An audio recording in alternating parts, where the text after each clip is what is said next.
पाप नाशिनी पुण्य कारिणी भगवती नर्मदा बहती थी।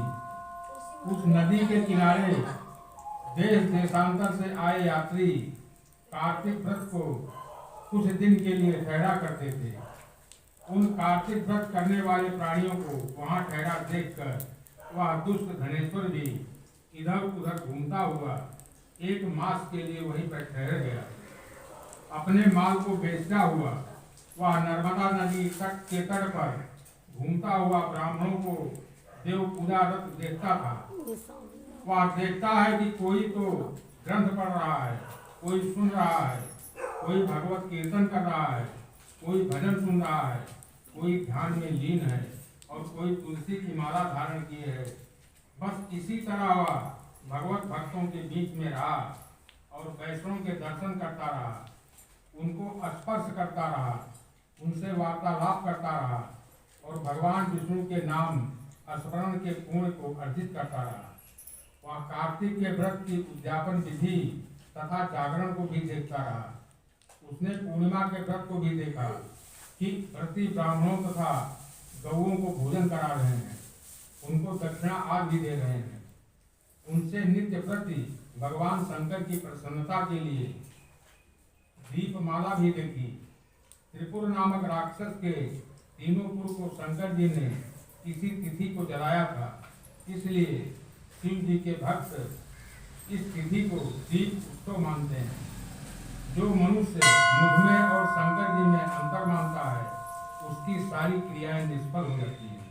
देखिए, किसी भी भगवान में अंतर नहीं समझना चाहिए कि भोले बाबा बड़े हैं तो भगवान छोटे हैं, भगवान छोटे हैं तो भोले बाबा बड़े हैं। सब बराबर हैं, कोई ना छोटा है ना कोई बड़ा है। समय समय पे शंकर जी भगवान राम को की प्रार्थना करते हैं और समय समय पर श्री राम शंकर जी की प्रार्थना करते हैं। क्योंकि जब रावण का वध होना था ना, जब राम जन्म हुआ उसके पहले शंकर जी ने भगवान राम से कहा कि आप नर बन के चलो, मैं बंदर बन के आऊंगा। हनुमान जी कौन है? साक्षात रूप है, शंकर है। तो दोनों में या किसी भी भगवान में कोई फर्क नहीं, ना कोई छोटा है ना कोई बड़ा है, सब एक हैं। एक सम दृष्टि से देखोगे तो पुण्य के भागी होगे, छोटा बड़ा अंतर करके देखोगे तो पाप के भागी होगे। लक्ष्मी नारायण नारायण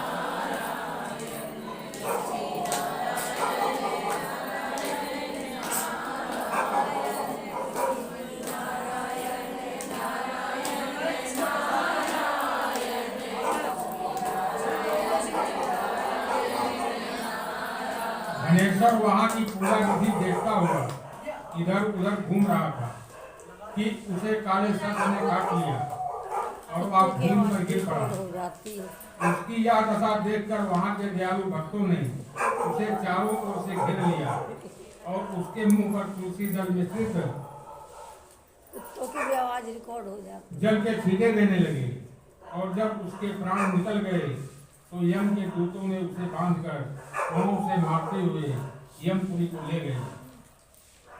उसे देख चित्रगुप्त ने यम से कहा, इसने बाल्यकाल से लेकर आज तक बुरे कर्म ही किए हैं, इसके जीवन में पुण्य तो लेस मात्र भी नहीं दिखाई देती। यदि मैं पूरा 1 वर्ष आपको सुनाता रहूं तो इसके पापों की सूची समाप्त नहीं होगी।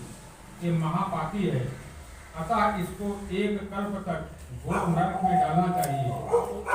चित्रगुप्त की बात सुनकर यमराज बड़े क्रोध में आकर उसे अपना काल नील के समान भयंकर रूप दिखाते हुए अपने अनुचरों को आज्ञा देकर कहा, हे प्रेत सेनापतियों, इस दुष्ट को मुक्तरों से मारते हुए कुंभी पाक नरक में डाल दो।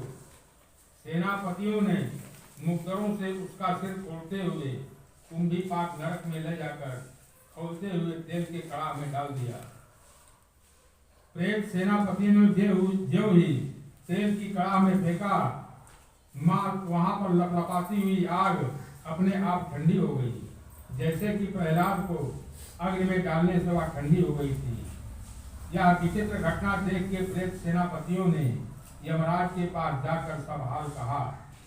यमराज भी आश्चर्यचकित हो धनेश्वर को अपने पास बुलाकर स्थिति पर विचार करने लगे। उसी समय नारायण नारायण का कीर्तन करते हुए देवर्षि नारद जी भी वहां पहुंचे और यमराज से कहने लगे, हे यमराज, क्या ब्राह्मण नरक में डालने के योग्य नहीं है, क्योंकि इसने अंत समय में कुछ शुभ कार्य किए हैं जो कि नरक यातना को नष्ट करने वाले हैं।